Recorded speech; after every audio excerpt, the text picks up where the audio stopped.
പുതിയൊരു വീഡിയോയിലേക്ക് എല്ലാവർക്കും സ്വാഗതം. ഇന്ന് നമ്മൾ തയ്യാറാക്കാൻ പോകുന്നത് നല്ല ടേസ്റ്റിയായ നല്ലൊരു കറിയാണ്. അതിനായിട്ട് ഒരല്പം സോയ ചങ്ക്സ് നമ്മൾ എടുത്തിട്ടുണ്ട്, തേങ്ങ തിരുമിയത്, ഒരല്പം കടല. ഇനി ഇത് തയ്യാറാക്കുവാനായിട്ട് ഒരു പാത്രം എടുത്തതിന് ശേഷം നമുക്ക് അതിനകത്തേക്ക് ഈ കടല ഇട്ട് കൊടുക്കാം. ഇതിലേക്ക് നമുക്ക് വെള്ളം ഒഴിച്ചു കൊടുക്കാം. നന്നായി ഒന്ന് വേവിച്ചെടുക്കാം. മിക്സിയുടെ ജാർ എടുത്തതിന് ശേഷം ഇതിലേക്ക് എരിവിന് ആവശ്യമായ കാന്താരി ഇട്ട് കൊടുക്കാം. 2 ചെറിയുള്ളി, തേങ്ങ തിരുമിയത്, ഇതിലേക്ക് ഒരല്പം വെള്ളം കൂടി ഒഴിച്ചു കൊടുക്കാം. എന്നിട്ട് ഇത് നന്നായി ഒന്ന് അരച്ചെടുക്കാം. അടുപ്പത്ത് പാൻ വെച്ച് കൊടുത്ത് ചൂടുവെള്ളത്തിലിട്ട് നമ്മൾ ഒന്ന് തിളപ്പിച്ചെടുത്തതാണ് സോയ ചങ്ക്സ്.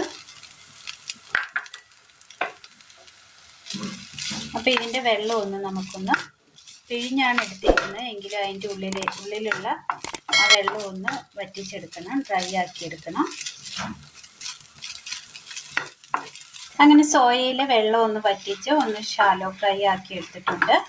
ഇനി നമുക്ക് തീ ഓഫ് ചെയ്ത് ഇതൊരു പാത്രത്തിലേക്ക് മാറ്റി കൊടുക്കാം. വീണ്ടും പാൻ അടുപ്പത്ത് വെച്ച് കൊടുത്തതിന് ശേഷം നമുക്കതിലേക്ക് ഒരല്പം എണ്ണ ഒഴിച്ചു കൊടുക്കാം. ഇതിലേക്ക് നമുക്ക് കടുക് ഇട്ട് കൊടുക്കാം.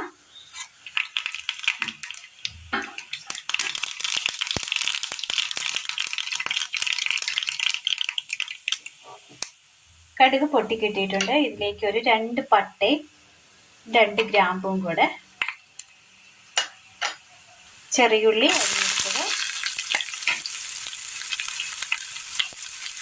ഒരു 2-3 ചെറിയുള്ളി വലിപ്പമുള്ളത് അരിഞ്ഞെടുത്തതാണ്. ഇനി ഇതിലേക്ക് നമുക്ക് അറ്റം മാത്രമേ പിളർന്നിട്ടുള്ളൂ. അറ്റം പിളർന്ന 2 പച്ചമുളക് ഇട്ട് കൊടുക്കാം. ഇത് അധികം എരിവില്ലാത്തതാണ്.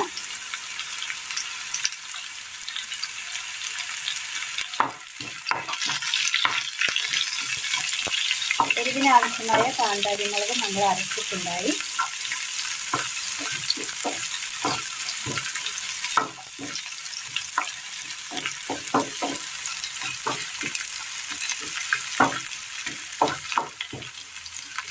ഇനി ഇതിലേക്ക് 2 വറ്റൽമുളക് കൂടി ഇട്ട് കൊടുക്കാം.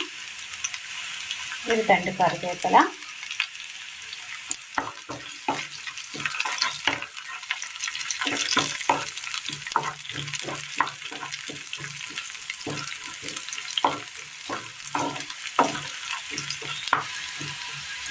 ഈ ചെറിയുള്ളി ഒന്ന് വാടി കിട്ടിയിട്ടുണ്ട്.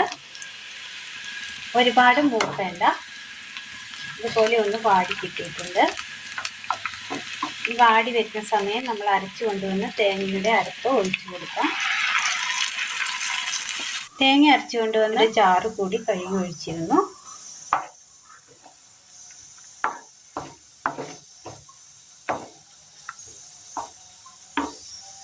ഇതിലേക്ക് നമുക്ക് ഒരല്പം ഉപ്പിട്ട് കൊടുക്കാം. ഇനി ഈ അരപ്പിലേക്ക് നമുക്ക് ഇതിലേക്ക് ഷാലോ ഫ്രൈ ചെയ്ത് വെച്ചിരിക്കുന്ന സോയാബീൻ കൂടി ഇട്ട് കൊടുക്കാം.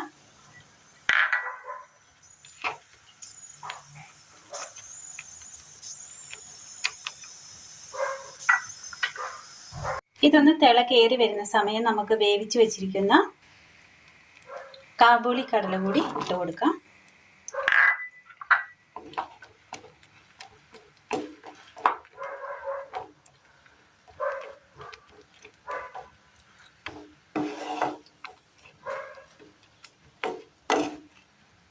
ഇനി നന്നായി ഒന്ന് ഇതിൽ കിടന്നൊന്ന് തിളച്ച് കിട്ടണം. കറി നന്നായി ഒന്ന് തിളച്ച ആ സോയയിലേക്ക് ഈയുടെ അരപ്പൊക്കെ ഒന്ന് കയറി നന്നായി ഒന്ന് ടേസ്റ്റി ആയിട്ട് കിട്ടിയിട്ടുണ്ട്. ഇനി തീ ഓഫ് ചെയ്യാം. നല്ല ടേസ്റ്റിൽ ചോറിനും അപ്പത്തിനും ഒപ്പം കഴിക്കാൻ പറ്റിയ നല്ല ടേസ്റ്റിയായ നല്ലൊരു കറിയാണ് ഇന്ന് നമ്മൾ ചെയ്തിരിക്കുന്നത്. എല്ലാവർക്കും ഒന്ന് ചെയ്ത് നോക്കാവുന്നതാണ്. വളരെ സിമ്പിളാണ്, എന്നാൽ നല്ല ടേസ്റ്റിയുമായ നല്ലൊരു കറിയാണ്. എല്ലാവരും ഒന്ന് ചെയ്ത് നോക്കി അഭിപ്രായങ്ങൾ കമൻറ്റ് ബോക്സിൽ അറിയിക്കുവാൻ മറക്കരുത്. അപ്പോൾ ഇന്നത്തെ വീഡിയോ എല്ലാവർക്കും ഇഷ്ടമായി എന്ന് വിചാരിക്കുന്നു. ഇഷ്ടമായാൽ ലൈക്ക് ചെയ്യാനും ഷെയർ ചെയ്യാനും സബ്സ്ക്രൈബ് ചെയ്യാനും മറക്കരുത്. താങ്ക്